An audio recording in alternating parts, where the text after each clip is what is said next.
আজ আমাদের এই রূপার রান্নাঘরে হয়েছে ভাত,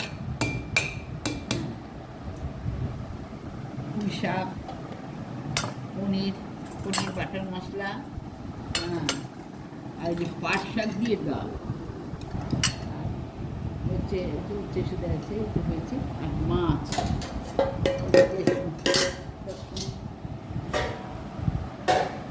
এদিকে পুঁই শাক হয়েছে, এদিকে মাছ হচ্ছে, পুঁটি মাছ, আলু দিয়ে কাঁচা লঙ্কা দিয়ে পুঁটি মাছ হয়েছে, ঢেঁড়স আলু পেঁয়াজ দিয়ে ভাজা হয়েছে, আর এই চিংড়ি মাছ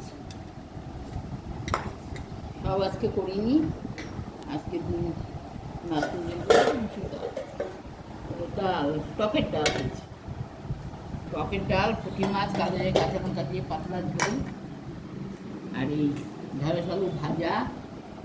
দুই নাতনির জন্য চিংড়ি মাছ হয়েছে, আমরা পরে খাবো, সেদিন দেখা।